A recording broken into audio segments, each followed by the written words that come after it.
3 of the 2020-2021 school year. I've stopped saying season because it feels like it is inappropriate at this point, so we'll just go with school year. A couple of things for you. If you, as you saw in the chat just now, if your name is anything other than your name on the participant list, I'm going to need you to change that. Unless your parents, like I've said before, were really cruel and named you LG 4510, need to know who you are. We can't give you credit. Last week, there are a number of you who were logged in under a phone number or just under your phone name, and it took me quite a while to track down who in the heck you were. So if you can make sure that you are who you are registered as, that would be very, very helpful.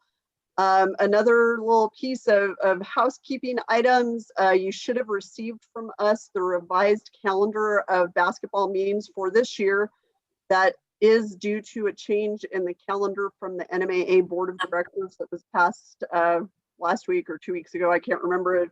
Again, it all blends together, but if you don't have that, let me know. We've been getting a lot of questions about the rule books and when those will be ready. Those will be ready from our office on February 5th. We'll be working with group leaders and regional assigners to either pick them up, or we'll mail them to regional assigners and group leaders to get them distributed so that we aren't sending 700 individual rulebook packets in a year where we don't have a whole lot of revenue stream coming into our office. We have to cut costs as much as possible. So just make sure that we'll send out an email when those have been picked up or sent out, and just make sure you communicate with the leadership in your area to get your books. Again, if you haven't received the email or you haven't read the email with that calendar shift, please make sure, if you haven't received it, that you let me know via email. If you haven't read it, please read it, and we'll help you out as best we can. So with all of that being said, we'd like to welcome our presenters for tonight. And as was mentioned in the introductions, tonight's presenters are from the Central Region. The presenters for tonight will be from the Los Lunas group, Robert Abney and Jared Story, and from the Albuquerque group, David Montoya and Travis Clark. So without further ado, gentlemen, thank you for getting this presentation ready and for kicking off our first presentations of the year from our local groups.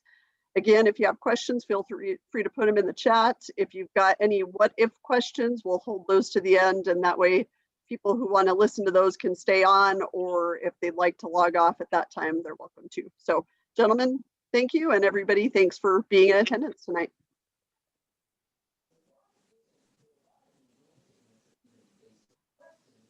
See here. Mr. Acosta, is there any way I can get the screen sharing? I just enabled it.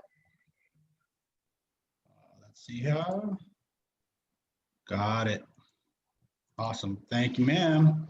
You're welcome. Oh. Can everybody see my screen now? Okay. So first of all, from the Central Region, I want to welcome everybody. We have been asked to present the basics of three-person mechanics. Just to start off, this is going to be more of a 100 class. We have people who have very little time or experience with three-person, and we also have people that have a ton of experience with this. If you have been in here and you have done a lot of three-person, this is going to help us get back into, when we do have games again, we do have season, just start getting our mind focused back into the three-person mechanics. For those of you new and trying to get into the three-person system, this is going to be for you more than anything. We're going to go over basics. We're going to go over positioning. We're going to go over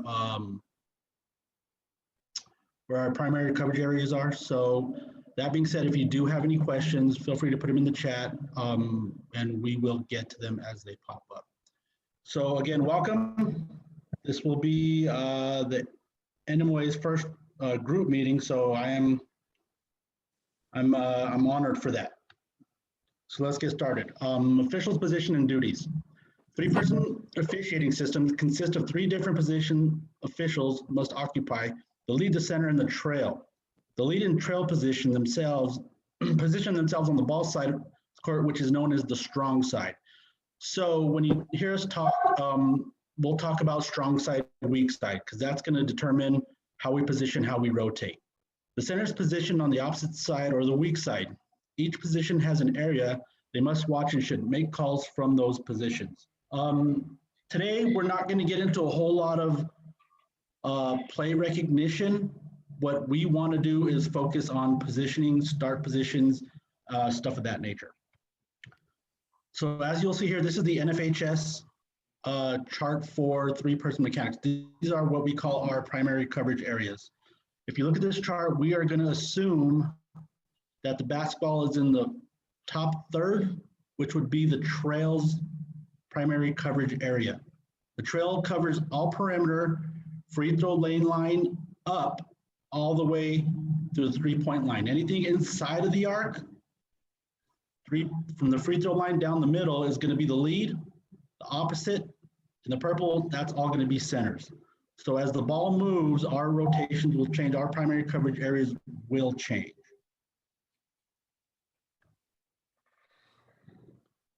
The trail official is on the same side of the court as the lead official. They have to cover the white area in the image shown above. This way the officials have to call play, I'm sorry. This way the officials have all the plays enclosed between them so they can make the call. We call this having 10 and 2. 10 and 2 is basically the term we use. That means we have all 10 players and our 2 partners within our visual field. We always want to have 10 and 2.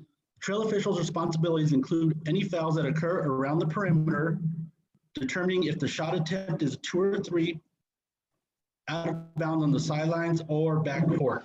So again, anything on these sidelines, backcourt is going to be the trail's call. Anything along the perimeter in white is going to be up to the trail. On shot attempts, even if they are in the lane, the official watches the ball to determine if goaltending or basket interference occurs when the ball is in the air. On many occasions, the lead will ask the trail if the ball went in the basket on shooting fouls called by the lead. The lead was watching all players, but the trail is watching the ball. Therefore, they must inform the officials if the basket is good or not. Just good habit. Lead, even the center, if they have plays going to them and we have a shot attempt, trail's going to have the best look whether the ball goes in. When we're rotating on to a report, just give them a heads up, hey, ball went in, ball didn't go in. Real easy. So right here, we're going to start with our starting position as the trail officials. The ball comes across half court. I'm going to run a play. We'll watch it a couple times, and then we'll get into it. So again, we're not going to go over the actual plays. We're just going over positioning and starting positioning.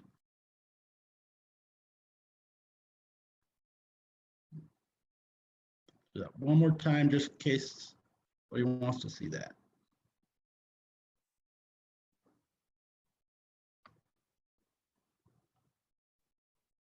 Let's see here. As a trail official, we want to work with our backs to the sideline as much as possible. Having this open look helps us not only pick up the ball handler dribbler, but be able to help with high screens. Maintaining open looks assures that we will have all 10 players as well as our 2 partners within our field of vision. So if you'll see in this, you'll see here, sorry about that, guys. The trail official is a step below the ball handler dribbler. Bare minimum, we want everybody starting at least even with the ball handler dribbler. I prefer a step below because what it does is it gives us a great look in between the ball handler dribbler and the primary defender. If you'll see here with this open look back to the basket, he doesn't have a real competitive matchup on this ball handler dribbler and the primary defender, which means he can help out with his secondary area. And if we look here, he can help with this if something needs to be called. Trail's going to have a whole lot going on here. C's kind of far. So with this open look, what it does enable us is to help out with our secondary coverage areas. So in this clip, you'll see that Travis is in a great starting position. Does anybody have any questions about the starting position on this? Nope. Okay, so now we are going to go on to 3-point coverage area at the top of the key. We'll run a play and then we'll break it down a little bit.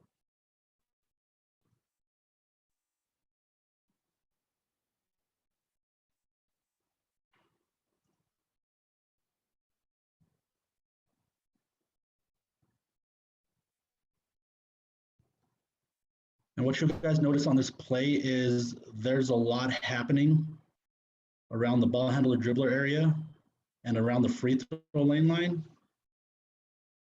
And we'll break down all the things we could be looking for at the trail.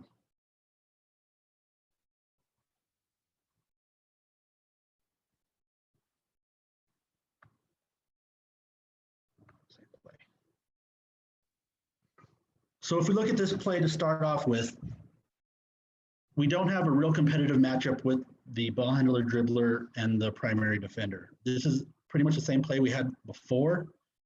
With the open look, you'll see what I've highlighted is the trail can pick up anything in this secondary coverage area because we don't have anything going on up top. Since we don't have the competitive matchup, in my mind, I'm thinking which is the next area that's going to hurt me. And if we look down, we're going to have a whole lot of body contact, right? Lower block area. So don't be afraid to take a peek there if you have to. The lead has a lot going on in that area. If we see something and the lead doesn't get it, we can come in and blow our whistle on that. What it does is it cleans up the game underneath really well.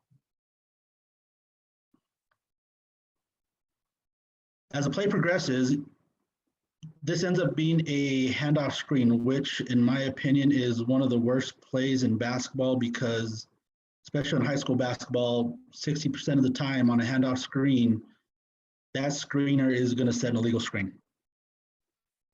With the open look, again, we can help out with this high screen in case the center doesn't get it. If we're looking at the center's view here, he has a look, but if he has anybody else, we have help from that trail. Lead's got his own issues. So if we do see an illegal screen here, trail, you have an open look to go ahead and get that.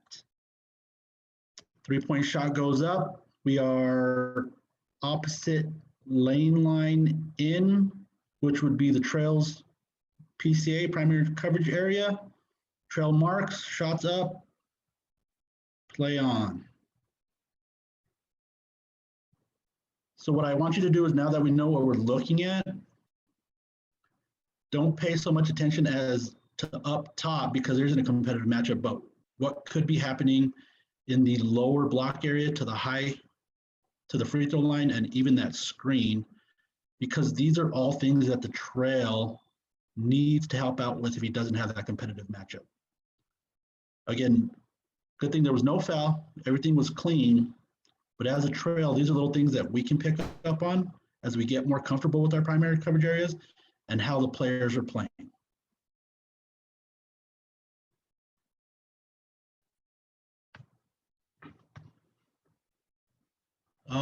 Now we're going to go over the ball handler dribbler coverage area below the free throw lane line from the trail position.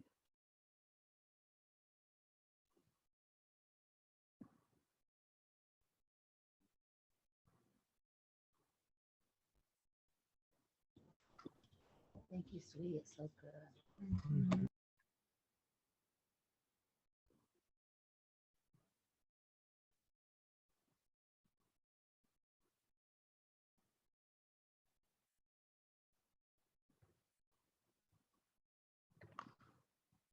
Okay, so if you look at this play, once the ball's brought in, the ball goes straight outside the 3-point line and the trail picks up the play. As the ball gets dumped in, keep an eye on the trail because you'll see his eyes have changed from the post play to secondary help.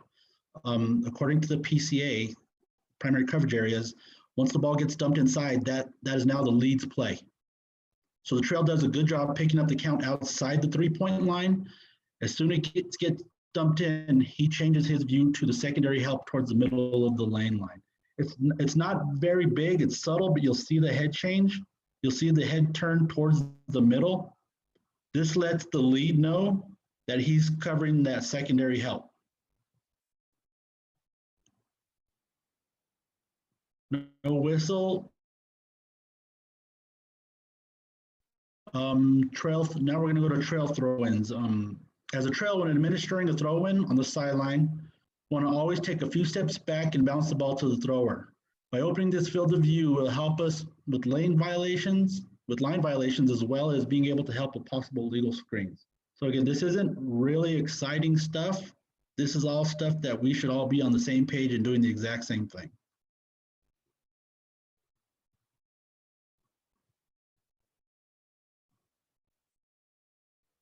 And what you'll see is, I'll pause it, is once we bounce the ball to the thrower,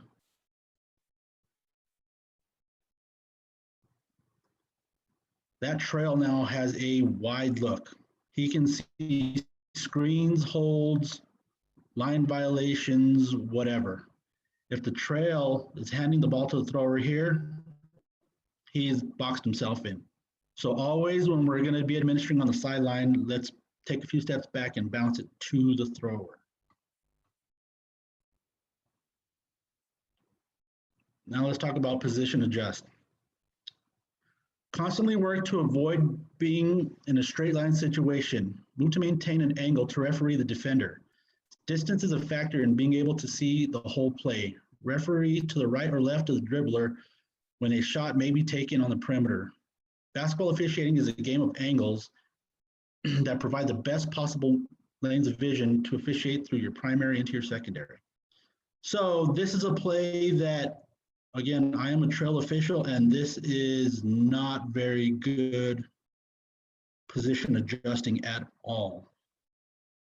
And these are things we learn from. If we're watching film, this is how we learn. What you're going to see is this guard 13 get the ball and walks me straight out. I never adjust to get an angle.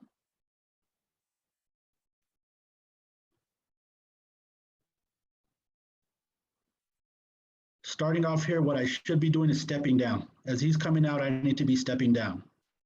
The old adage is if a player goes left, we go right. If a player goes right, we're going to go left. So in a perfect world, and if I were a better official, as this player's coming up, I should be stepping down here towards this cheerleader. So always move to get a better angle. Never get stuck in cement. We all get caught in those positions where we're not in a good angle, and it seems no matter what we do, those players are going to walk in our straight line path no matter what we do. Always work to get a better angle. I mean, that's going to improve your play selection 100-fold. Final ones for me before I hand it off. Final tips for officiating from the trail position. Referee the defense in all one-on-one situations when refereeing on the ball. Hand check is not allowed. We need to get hand checks early. Stop it early. The game will flow. Be aware of the substitutions at the table. Make sure you give up the ball when it leaves your primary and should go to the competitive matchup in your primary that can hurt the game. This is pretty much what we were talking about early. We're going to pick the matchup that's going to hurt us immediately. Stay focused on the responsibilities of the trail and why you're officiating improve. So with that, I will hand this off to Mr. Robert Abney. You are up, sir. Okay, sir, thank you. I am nowhere near as fancy with this stuff as David is. So me, I don't have the slides, but what I do have is I do have some clips for us to look at. And I can't screen share because you're still sharing, David. Let me get out. There you go, sir. Okay, so let's see. I want to go here. There. Let's start with this. Okay. That is not what I wanted.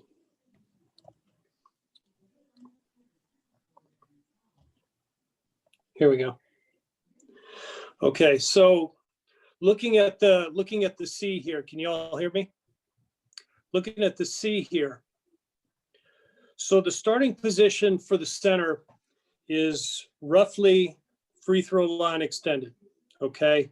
I typically will start a step below that. And the reason why I do that is because a lot of teams, when they run their offenses, they run their offense and their wing is right there at the free throw line extended. So you can see I'm one step below the player who's right in front of me, okay? One of the main things that the C is going to be looking for is you're going to be looking for ball screens and you're going to be looking for curl plays. Now, obviously, there is a screen on this play. It's a long way away from me. I don't have a competitive matchup in front of me. So that's, that's something that if something weird happened, I could have an opinion on, but that's an awfully long way to go. Okay. As the C moves up and down the floor, you can see there on free throw line extended. You're going to run with the pack and you're going to run and you're going to go to the other free throw line extended. Okay. Your position adjustments, and I'll show a couple of those here in just a minute. Your position adjustments should be 1 or 2 steps. Okay. No more than that. And your default on a position adjustment, you're always going to go down. And when I say down, I'm talking about moving towards the end line. Okay. So when you position that adjust down, you're moving down towards the end line. Okay. Again, I'm a step below the free throw line here, the free throw line extended here. If a team were running a much higher offense and you had 6 or 7 players above the free throw line, then you might change your starting position to where you're a step or 2 above that free throw line extended so that you can officiate those plays, okay? But one of the big things that's important to remember when you're working the C is that you don't want to leave an open look, okay? A lot of times people, when they're refereeing in the center position, they'll have the lead come over and they get focused on the rotation, okay? Don't leave an open look on a play. If you have a play that you're refereeing and you feel the lead come over, you see the lead come over out of the corner of your eye, it's okay to have 2 C's on a play. Stay there and referee the play. Watch the entire play, and then whatever competitive matchup you have dissolves, then you can start working your way back out. Okay. So I'm going to find another play here. Okay. One of our primary responsibilities, let's do this one first. This play here, let's see if I can figure out how to do this. Okay. So you can see here, okay, I'm at the C. C is free throw line extended. I've got a competitive matchup off to my right, and I can see that out of the corner of my eye. There's some potential stuff down there on the block. Okay. Mr. Abney, Screen. I hear you. we don't see anything on our screen. Yeah. We can't see that play. How about now? No, still got a black screen, sir. Well, that's not helpful. Technology. Mm-hmm. Exactly.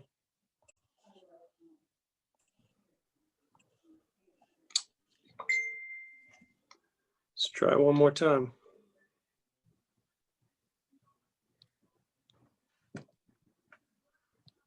No? Nothing.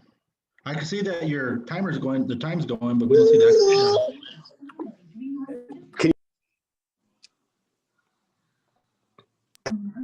Robert, try sharing it in a new tab. In a new tab? Hey, you wanna? You have it on your phone? You wanna send it to me? Yeah. Yeah, send it to me real quick, and I'll launch it.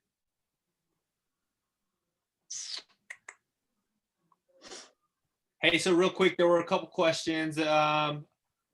Wayne did ask, how are we handling throw-ins for free throw line extended and below on a sideline?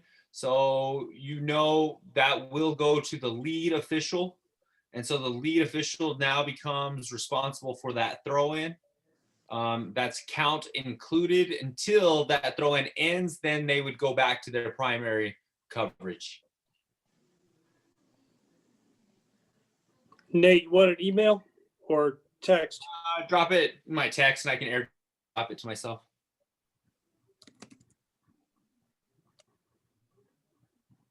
Hey, Dana, can you airdrop to your computer? Oh, sure. No, I don't even know what that is. I'm just, that's our Mac iPhone battle that we constantly have. I mean, they work really well when they don't just blow up like yours did, but whatever. You have your Mac. That's true. All right, here it comes.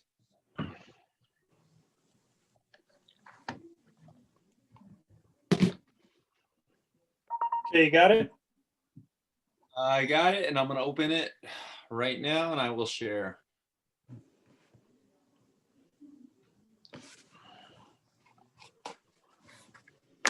All right. Share screen. And can you see my screen? Yes. There you go. All right. Okay, just run it Okay, so- through, and I want you to watch at the C, okay?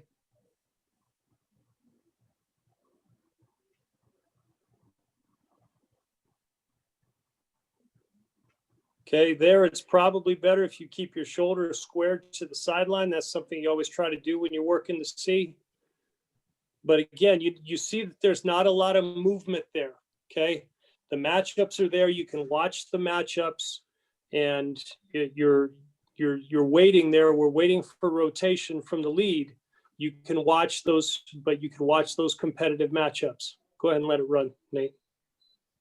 Network. It's the 1 seed on top of the 4 in this 5A girls semifinal Yeah. matchup. Still waiting, still waiting. See there, you got to get away from that play. And then you go back to your starting point.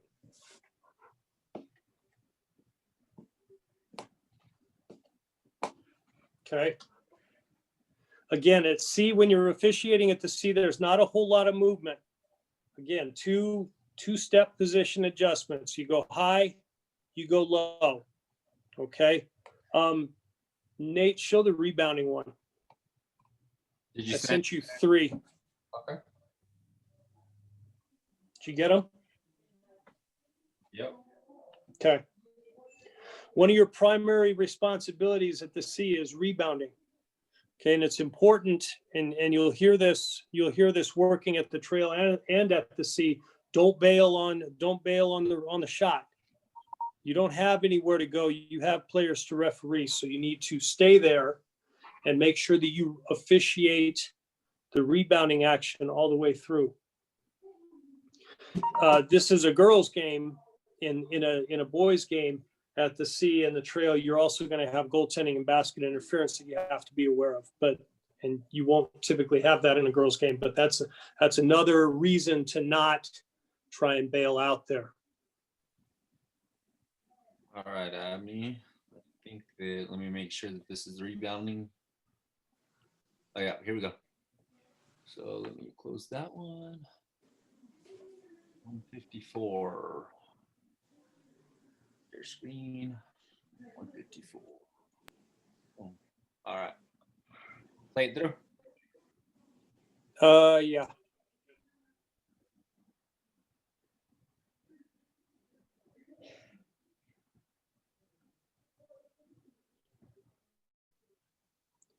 Okay. So if you play it again, Nate, David referenced position adjust at the trail And you can see the position adjustment to the right there that the center makes to try and see, get in the wash of the play and see between the two defenders. Okay. Shot goes up, you step back down to make sure that you get in and get a look at any rebounding action. Okay. Again, 2 steps. You can see the position adjustment is 2 steps to the right as the drive goes. Okay. Shot goes up, go back. Okay. That's decent position adjustment there. Again, you're better off if you can keep your shoulders square to the sideline. That's not too bad. I'd like to see probably move a little bit faster, getting down to get into rebounding position as well.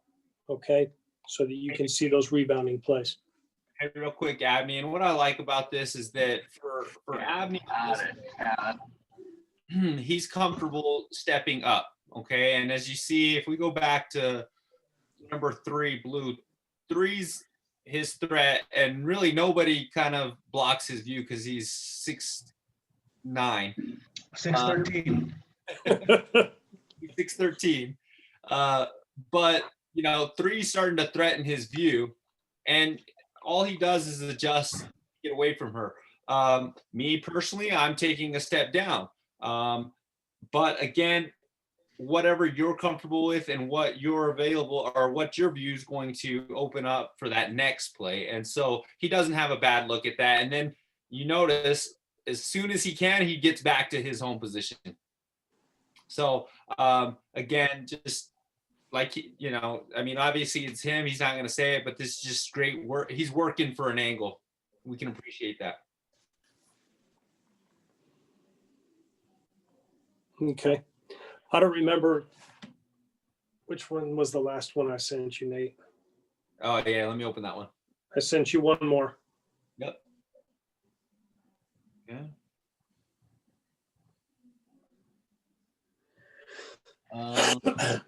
We opened 53. Yeah, we opened 54. Okay, here we go. Share screen. All right, we're on it. Okay, and again, just watch the play. The Okay. district tournament, No. and then they Are they showing the basketball thing or no? Okay, so that kind of goes back to what I talked about earlier on rebounding. I've got a good look at rebounds. I'm not bailing out.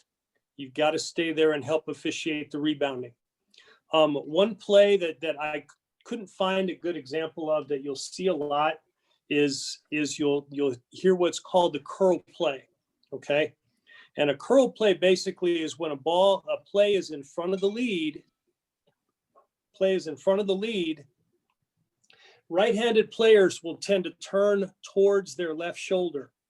So when they turn, that look is going to come right to the center, and you're going to have a great look as the center at any slaps on the arm, any grabbing of the arm. That entire play opens up to you, and that's one of the big things that the C is able to get on those plays is when a curl play opens up to you. By the same token, you need to remember, if you haven't already heard it, you'll hear the term curl away, stay away. What that means is that when that curl play happens and it goes away from you, you leave it alone and you let the official to whom the play is opening, you let that referee call the play. Okay. Hey, Abney, I want to compliment you on this play again. A lot of times we find ourselves, and I have a really bad habit of this, moving for no reason and moving without any reason, actually. And so as you see, there's nothing competitive. There's nothing that's really blocking Abney's view in this play. And as this play develops, he's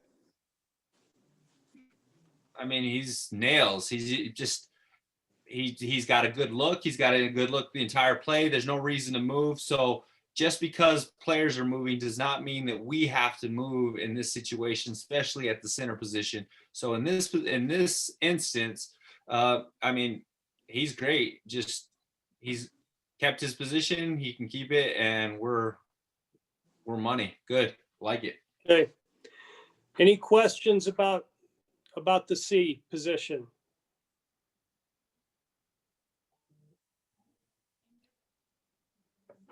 using my teacher wait time. If not, okay. Thank you guys. Nate, thanks for picking me up tech-wise. Appreciate that. And now we're moving on to the lead, and that is Jared Story. All right. Good evening, everybody. I hope everybody's staying safe. While I was sitting here, as you know, after seeing David's nice presentation, I was like, I better whip something fancy up to make it look nice like David's.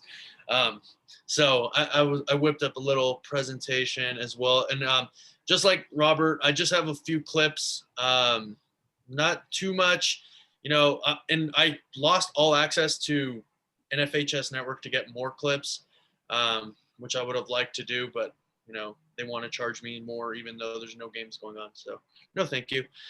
So let me screen share. All right. So this is the same image that David showed you guys earlier this evening with the trail.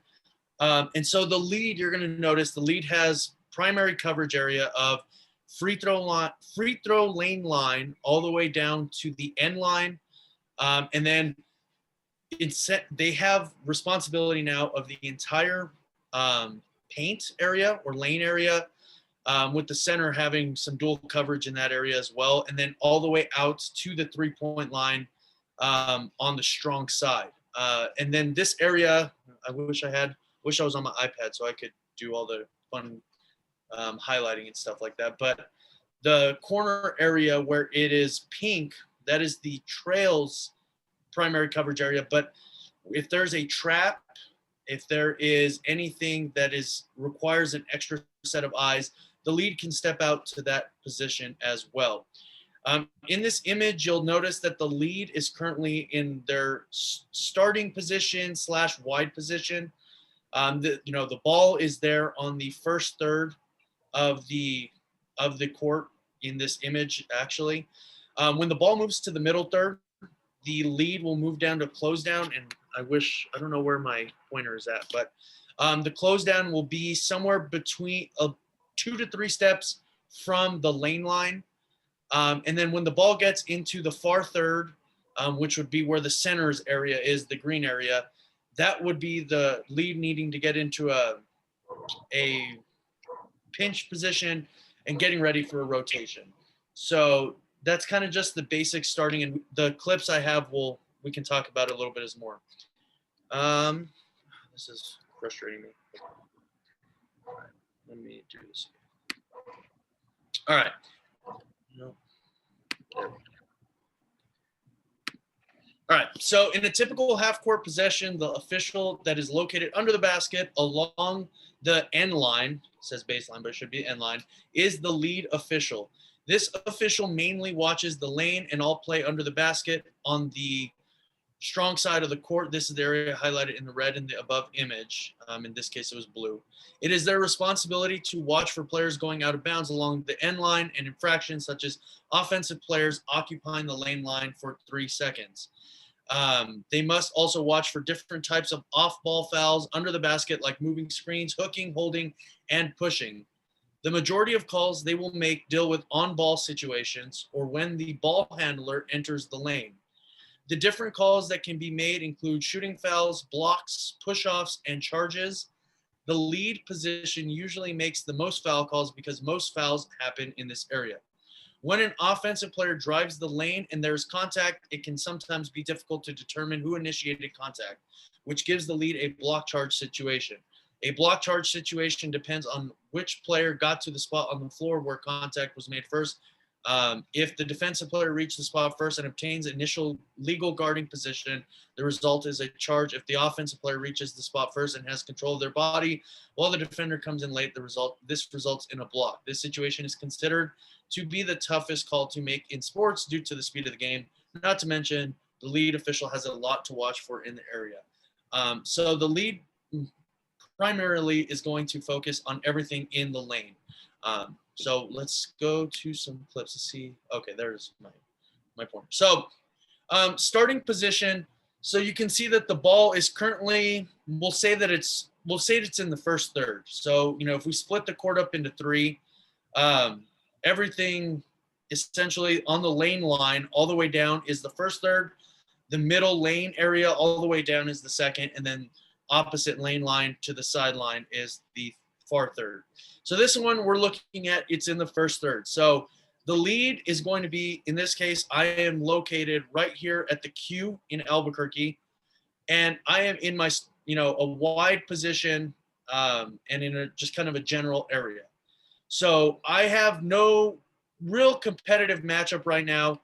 The trail has a double team on the ball handler up top. So really what I'm looking at is I'm picking up this defender right here, and I do a really bad job of picking him up, as you'll see when I do start the play. But the more cleaner, yes. So the defender right here is my primary person. I will be watching him throughout the entire play, determining, and going into, level 300 stuff, you want to pregame certain players and their tendencies. And this player is one that loves to take charges. So I'm going to be aware of where he is at on the court, and does he establish legal guarding position going from there. And most of my plays are block charge plays because those are the most common to find. So Yeah, right there. Oh, no. What is going on? All right, I can't pause it, I guess. All right. So let's try to get this going. Yeah, right there. Oh, there we go. Yep. So I have I'm holding my ground. I'm not going to close in too much because I want to have a wide angle. And Robert talked about it. David talked about it. Having a wide angle is the best spot to be when officiating any play from any position. You want to be able to see as much as you can. All right. And sometimes we see the lead, in this case, either close down too early or they're too close to the court. And usually I am a little closer to the court than I am in this play. So this actually works out a little better for me. So I pick up the defender who I was watching from the start. All right. And he is going in to take a player control foul or block charge. And he's trying to establish legal guarding position. And we're not going to talk about it too much, but I'm picking him up and I'm finding his feet. Has he established legal guarding position? They can move obliquely, all that stuff. And then the contact occurs and I'm still holding my ground. We don't want to be moving, especially in a situation like that, because we want our eyes to be stable on the play. So I watch the play all the way through, and then I go with the blocking foul. All right. And mechanics are awful in this, so we won't even play it. But that is kind of our starting point and what we're looking at, especially when officiating plays that we don't have anybody in our primary coverage area. We want to think ahead to the next play. We want to figure out what might happen in this situation when there's nobody posting up down low. Okay. But pretty much I just wanted to talk about that being as a starting position. So, somewhere between the lane line, 3-point line, in that area is where we want to be. All right. So then this one, I talk about rotation a little bit. And this one is a good learning one because I'm not rotating particularly right here. Don't you just technology. So when in rotation at the lead, so had I been able to, I had already clipped this play a while back. So we are in the process of rotating. You never want to rotate at the lead by running. Okay, so you can see that I am briskly walking over there, and really this is a little slower than briskly because there was nothing really going on. So I'm just trying to get to the strong side of the court to help out our center official who's in no man's land with 4 or 5 players in his area. In an ideal world, you want to officiate where you came from as you're going across the lane line. So this isn't a competitive matchup, but had we had a competitive matchup between these two players, number 23 and then the little short dude guarding him, I would have wanted to continue watching them as I rotate across the lane line And then once I get to the opposite side and shift my shoulders, then I will go and pick up the next competitive matchup, which in this case would be the players here in the corner. However, I cheat a little bit. I notice this isn't a competitive matchup, and I just right away move over to my next competitive matchup, which is number 3 in blue in the corner.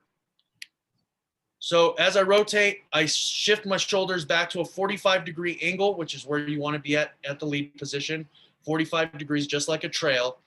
And I go pick up my next competitive matchup, which is, again, blue 3 and white right here. You know, this kid is a lot bigger than him. He's going to try to post him up. So I'm looking for, you know, any hooks. I'm looking for illegal screens. I'm looking for holds by the defense. And this is a good one to talk about when it's, you know, coverage area. So I am currently in the close down area. I could be a little wider.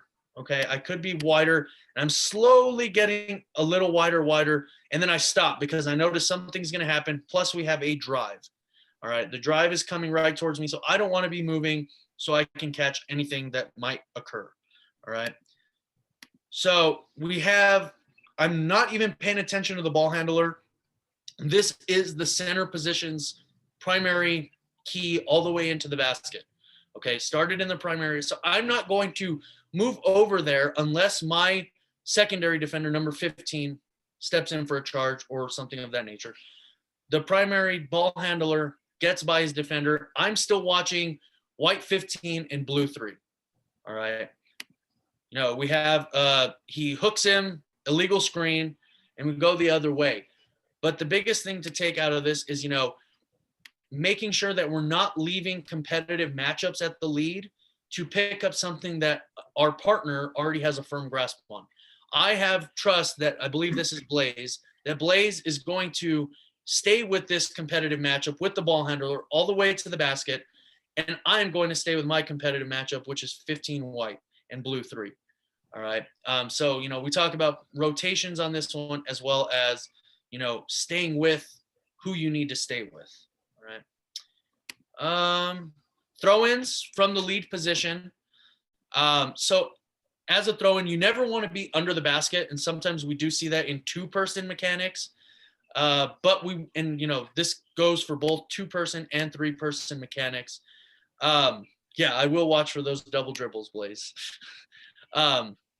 So from the lead, you want to always be on the strong side and open to the lane. So you don't want to be giving them the ball at the U when he's inbounding here at the A. So from the trail or lead position, you want to hand him the ball. And then my suggestion is to always widen out. So as I hand him the ball, the thrower in or the ball, I widen out and I get as wide as I can, because there's a lot of stuff going on inbounds plays. We have the high stacks, the low stacks. We have a lot of screening action. So at the lead position, whether you're in 2-person or 3-person mechanics, you want to get as wide as you can on these inbound plays. Get the ball to the inbounder and move. And as you can see, always hand the ball when you're giving on a throw-in at the lead position. Hand them the ball and then get to your next position. I'm still maintaining my count. I have an awareness of what the number 21 is doing right next to the person throwing the ball in. But really, I am finding anything going on in this area. Screens, holds, push-offs, anything of that nature. All right, so play happens, ball gets inbounded. Now I'm going to go, okay, where's my competitive matchup? Ball is at the top of the key. All right, my trail has a good firm grasp on that. I'm going to go find my competitive matchup. In this case, again, knowing player tendencies, we have a player that loves to set up and take block charge plays. Okay, I'm going to pick him up and I'm watching him. Is he established legal guarding position? Is he going to, you know, maintain that legal guarding position? And I stay as wide as I can. I took maybe a half a step in, which I probably shouldn't have. I would have been better off staying right on that S where I was at before, so I can see everything and make sure I'm 100% correct. And as I went to go click play, that does not work.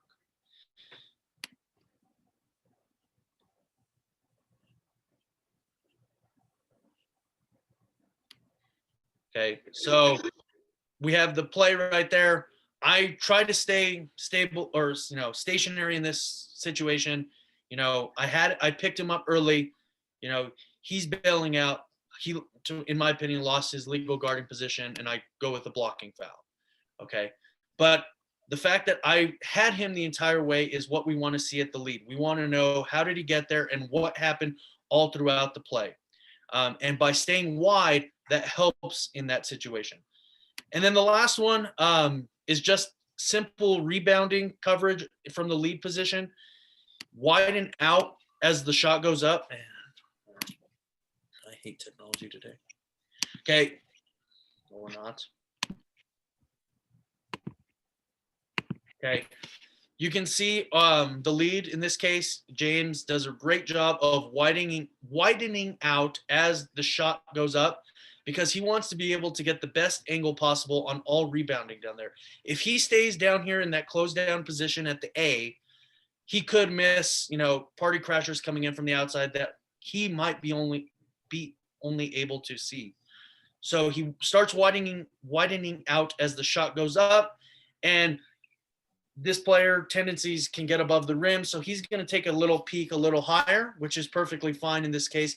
But really, we want to be watching 15 red, giving a nice little possible bump to 24 white as he goes up to throw it down on a tip back dunk. But, we can't see a lot of stuff if we stay closed down on these rebounding plays. So getting wider is better. Wider is better in a lot of situations. We want to be able to see as much as we can throughout the entirety of the play. All right. Well, that's all I got. So if anybody has questions, feel free to ask. Hopefully, let's see. So we got. Oh, thanks for it is a nice treat. Depth is your friend when at lead. Absolutely. Anyone else's brisk walk is my run. Absolutely, David. Can the trail come on down? Absolutely. And, I think David might have covered it, may have not, I'm not sure. But yeah, on rebounding plays like that, the trail absolutely needs to step down a little bit to just to see everything. And same thing on the C. Well, if nobody has any more questions. And Jared, to kind of piggyback off of you, anytime we're asking if we should take a step anywhere to get a better look, the answer is yes. So if it's a step down, if it's a step up, if it's a step towards the lane line or sideline, anything that's going to improve your look, absolutely. So to answer those questions.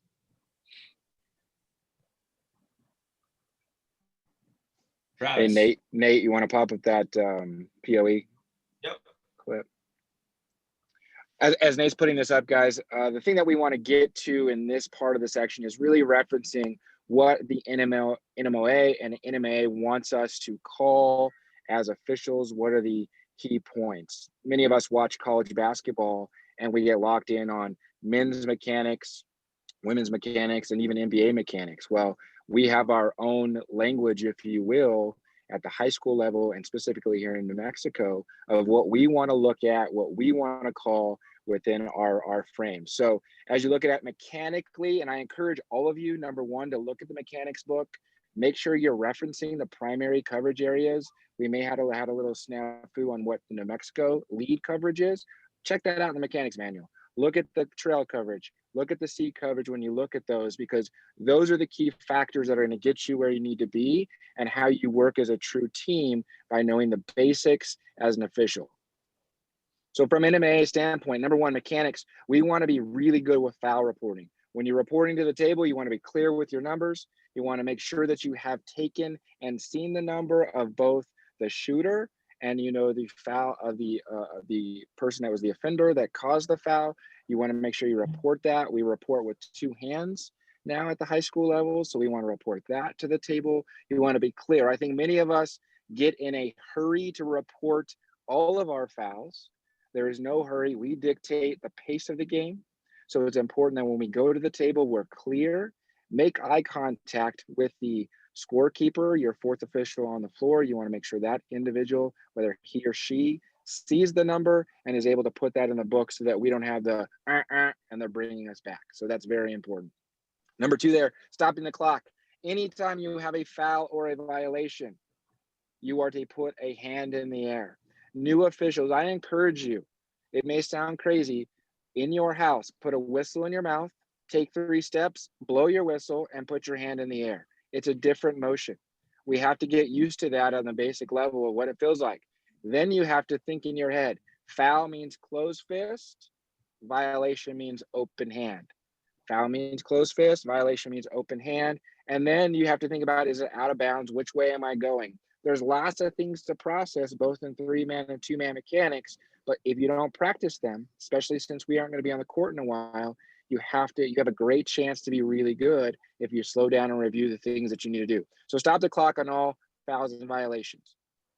Communication, both verbally and non-verbally, is very important with your partners to make sure that you know the foul, you know where the foul happened, you know who's going to the line, you're watching players all the way across. And one of the best ways you do this is by your body language.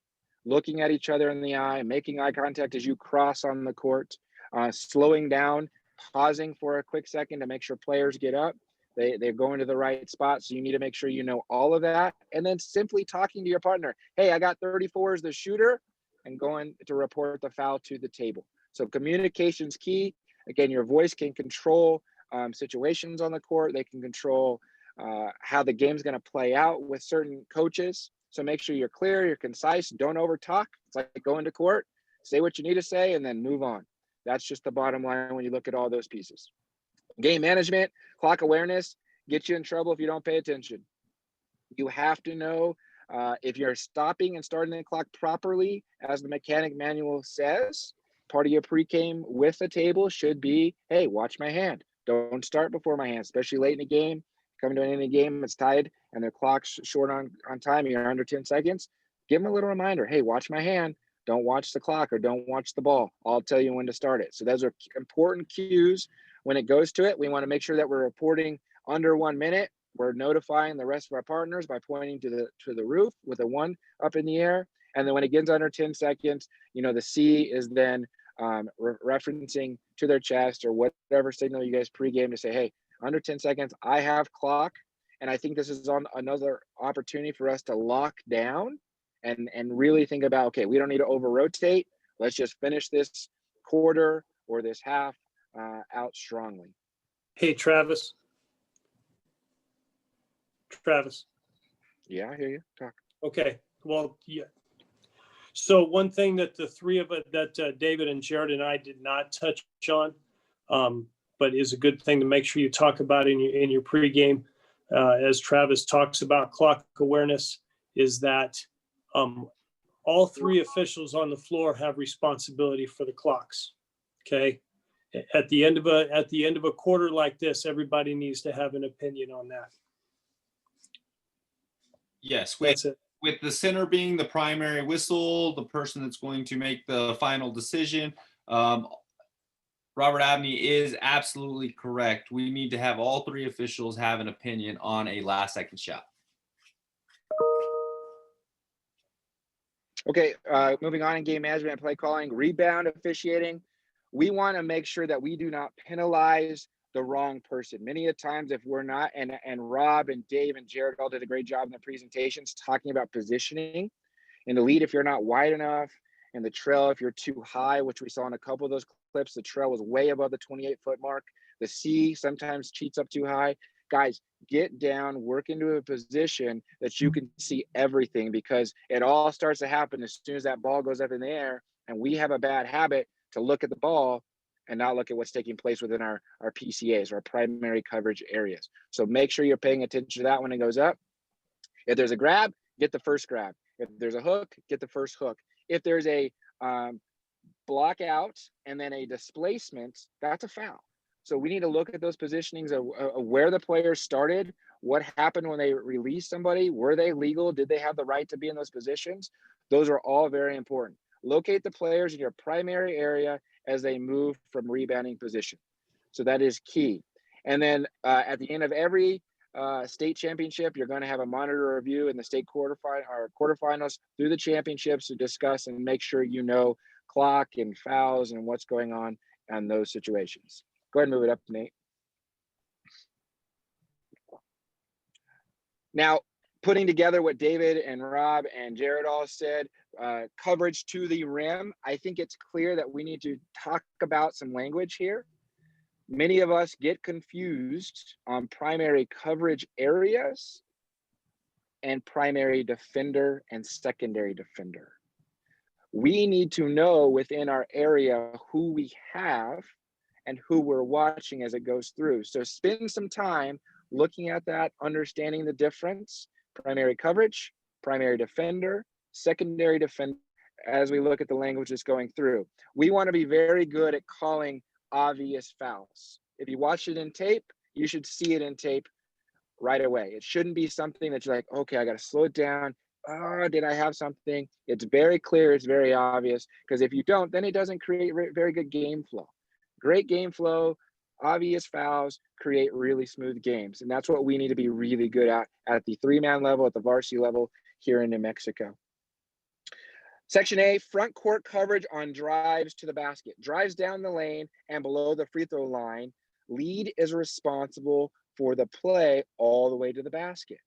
So there's a little crossover there, because if you look at the mechanics, the C has some coverage that falls within the lead's coverage area.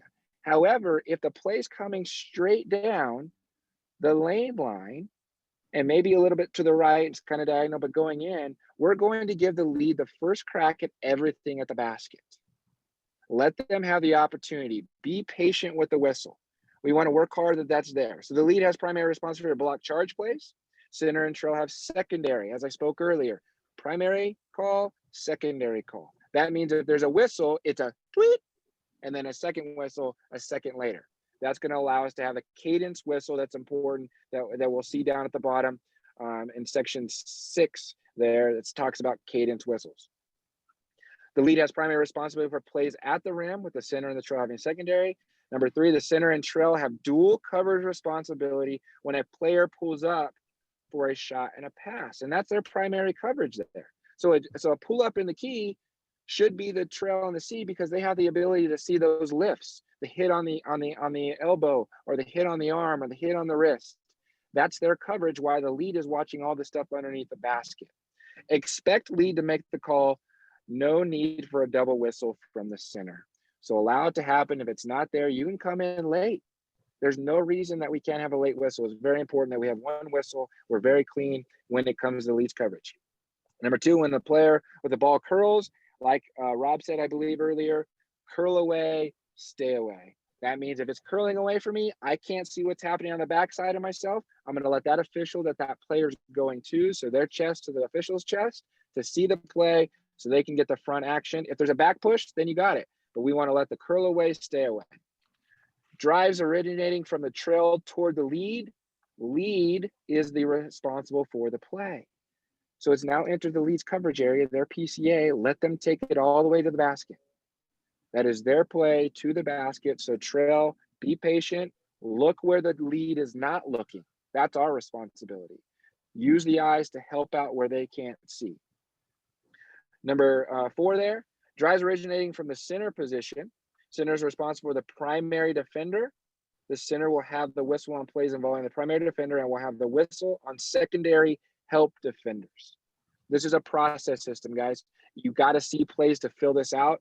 New officials, you just got to see these. Whether you're 2-man or 3-man plays, it takes time.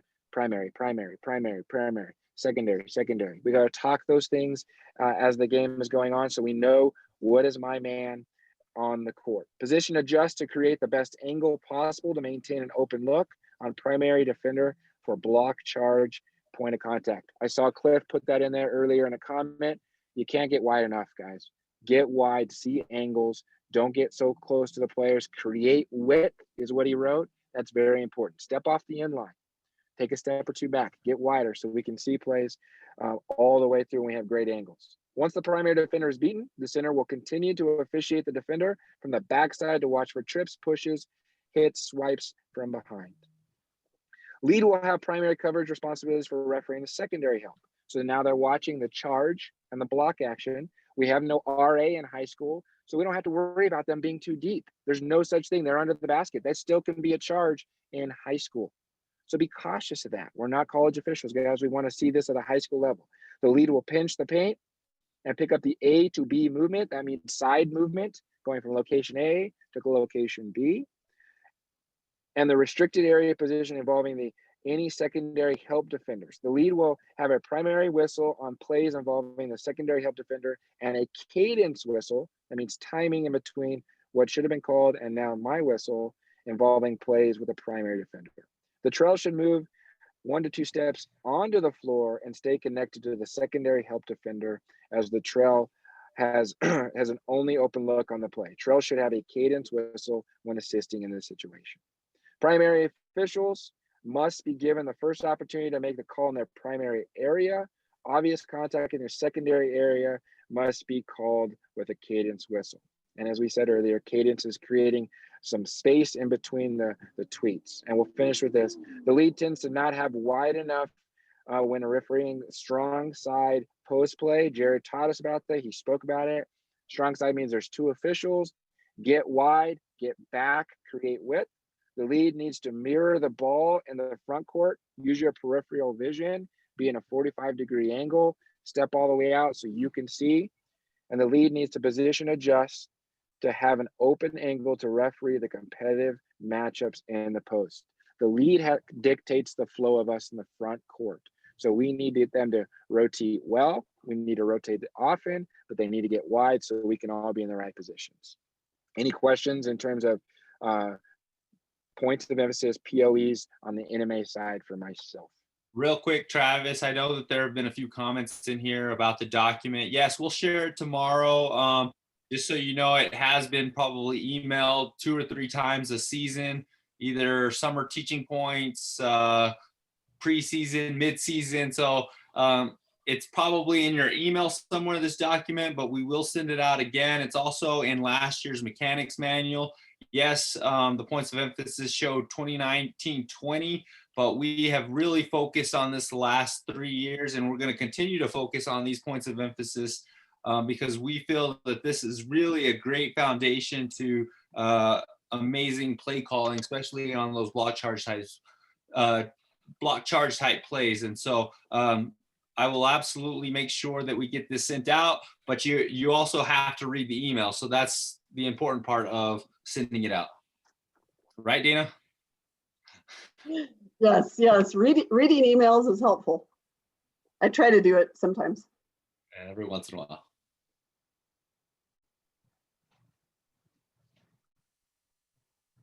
Any other questions for our presenters?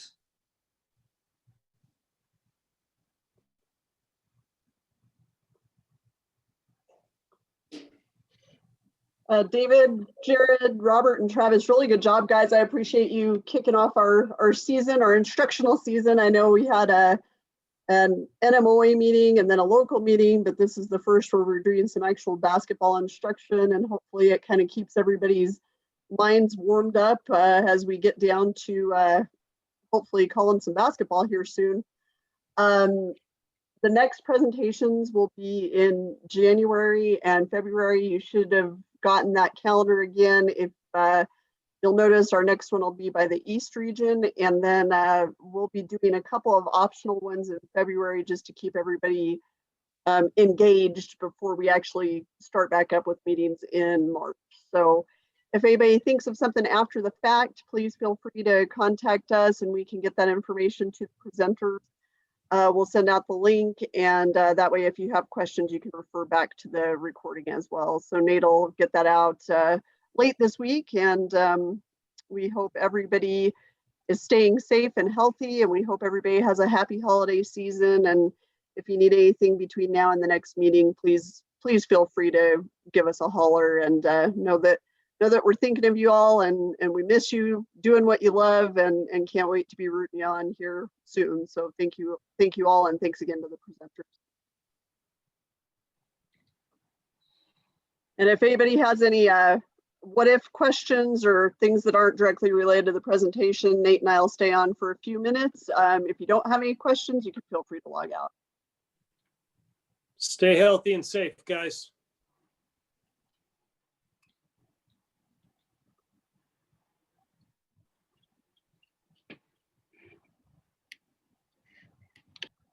Hey, Nate, did you guys see that kid that went down from Florida?